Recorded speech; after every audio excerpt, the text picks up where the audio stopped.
Etanols vai benzīns? Kurš šobrīd ir labāks jūsu automašīnai?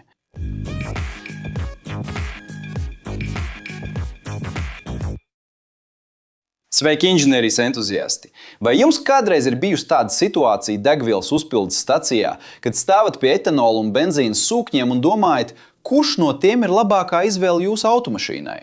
Šis ir jautājums, kas mulsina miljoniem Brazīlijas autovadītāju, un atbilde, ticiet man, ir daudz sarežģītāka nekā slavenais 70% likums, par kuru jūs droši vien jau esat dzirdējuši. Šodien mēs beidzot tiksim skaidrībā ar šo jautājumu, ņemot vērā Brazīlijas benzīna realitāti un mūsdienu automašīnu tehnoloģijas. Bet kāpēc šis lēmums ir kļuvis tik sarežģīts?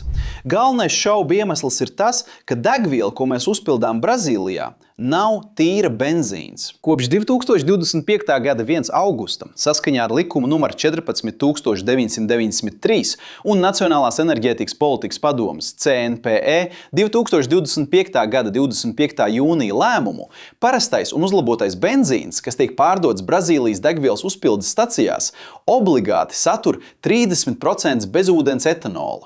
Tā ir taisnība. Jā, jūs dzirdējāt pareizi. 30% etanola jau ir jūsu benzīnā. Tas pilnībā maina situāciju un padara tiešu salīdzinājumu ar hidratēto etanolu E100 daudz interesantāku un niansētāku. Tātad, ja benzīnā jau ir etanols, kā mēs varam godīgi salīdzināt degvielas? Lai to saprastu, mums ir jārunā par siltumspēju, kas ir enerģijas daudzums, ko katra degviela atbrīvos sadegot. Tas ir kā degvielas spēks, kas palīdz jūsu automašīnai kustēties. Tīrai benzīnam, tam, kuram nav pievienots etanols, siltumspēja ir aptuveni 10,400 kilokalorijas. Savukārt bezūdens etanols, kas tiek sajaukts ar benzīnu, ir produkts etanols. Lai cīnītos pret degvielām, lai cīnītos pret degvielu iztvaikošanu. Hidratētais etanols E100, kuru jūs atrodat atsevišķā sūknī, ir aptuveni 6000 kilokaloriju uz kilogramu.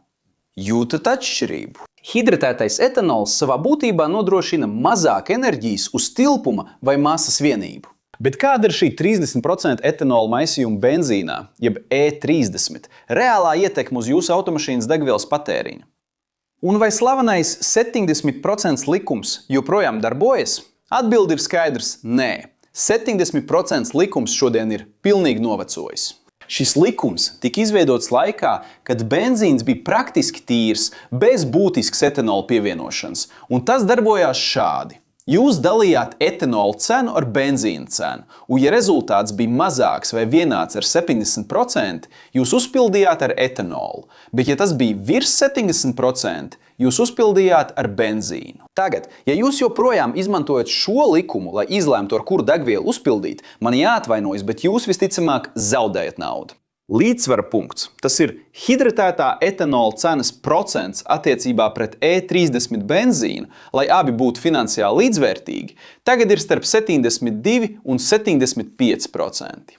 Tas nozīmē, ka veicot to pašu aprēķinu kā iepriekš, ja attiecība ir starp 72 un 75%, etanols joprojām var būt izdevīgākā izvēle. Bet, godīgi sakot, labākais veids, kā to uzzināt, ir pašam veikt eksperimentu. Ar mūsdienu dzinējiem un automašīnas tehnoloģijā iebūvēto izmešu kontroli, atkarībā no tā, kāda automašīna jums ir, šis noteikums jums var arī nebūt piemērojams.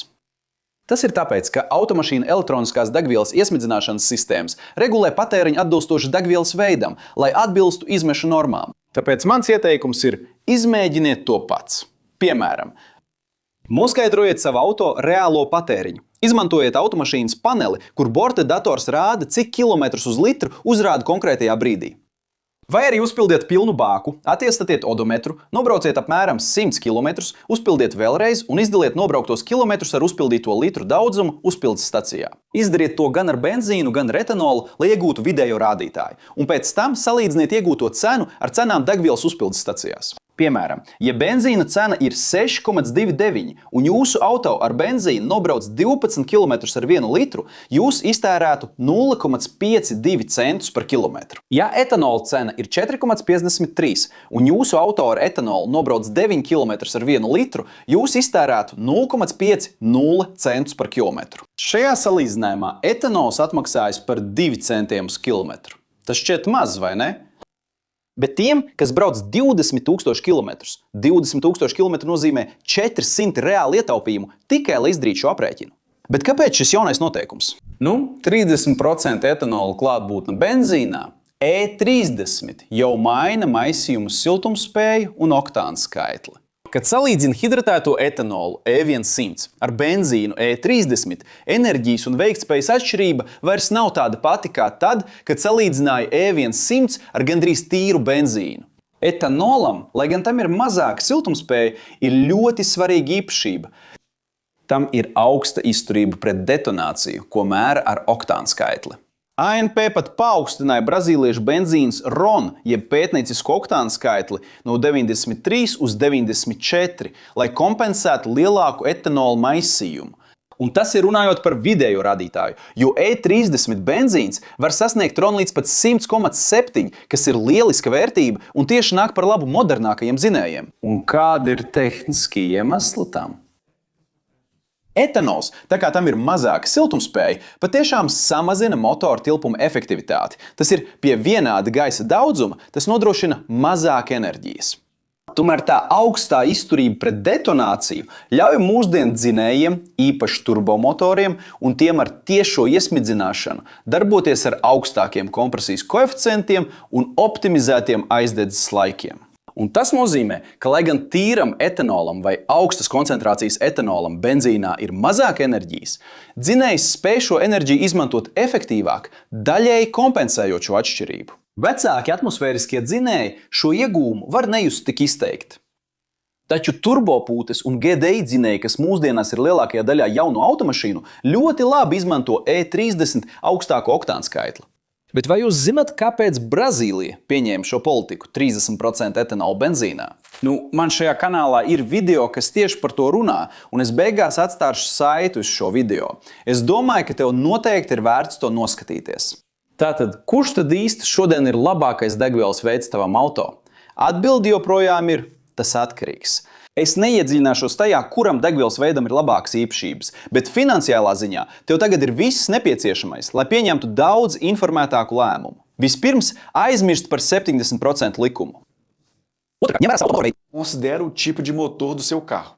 Ja tas ir mūsdienīgs dzinējs ar turbokompresoru vai tiešo iesmidzināšanu, tas var vairāk izmantot E30 augstu oktānu skaitli un arī tīrs etanols būs lieliski izvēle. Treškārt, ņem vērā degvielas cenu uzpildes stacijā un savu braukšanas stilu. Labi uzturēta un efektīvi vadīta automašīna vienmēr būs ekonomiskāka neatkarīgi no izmantotās degvielas. Patiesība ir tāda, ka automobīļu inženierija un degvielas sastāvs nepārtraukti attīstās. Tas, kas bija taisnība pirms dažiem gadiem, šodien vairs var nebūt aktuāli. Svarīgi ir tas, lai jūs kā autovadītājs vienmēr būtu informēts un pats veiktu aprēķinus, ņemot vērā sava transporta līdzekļa īpatnības un cenas jūsu reģionā. Gudra izvēle ir tāda, kas balstīta uz datiem un izpratni par to, kā jūsu automobils patiesībā darbojas ar pieejamajām degvielām. Ja jūs esat noskatījies līdz šim un jums patika video, tad abonējiet kanālu, ja vēl neesat abonējis, nospiediet patīk un ieslēdziet paziņojumu zvaniņu.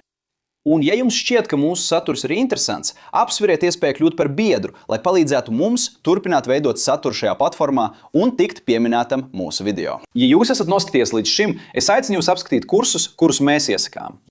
Tāpēc pavērsiet savu mobilo tālruni pret QR kodu vai noklišķiniet uz saites aprakstā par mūsu kursiem. Tur jūs atradīsiet Excel, 3-dimensiju modelēšanas, AutoCAD, Oratoriks un daudzus citus kursus. Un tie ir kursi, kurus mēs, šī kanāla komanda, esam rūpīgi atlasījuši un kur kvalitāti varam apliecināt. Tagad es vēlos uzzināt jūsu viedokli. Vai jūs jau zinājāt par 30% etanolu benzīnā? Vai jūs pārēķināsiet savu degvielas uzpildes stratēģiju? Bet es domāju, ka ir vēl kas vairāk. Atstājiet komentāros, kādu degvielas veidu jūs dodat priekšroku uzpildes laikā, un vai jums ir kāds iemesls savai izvēlei. Šeit blakus ir divas interesantas video iespējas, kuras jums noteikti jānoskatās, lai paplašinātu savas zināšanas un izpētītu savu kultūru. Un, ja vēlaties mums palīdzēt, atstājiet savu patīk, abonējiet kanālu, ieslēdziet zvaniņu un apsveriet iespēju kļūt par kanāla biedru. Tā nu ir, inženierijas cienītāji. Liels sveiciens un tiekamies nākamajā video!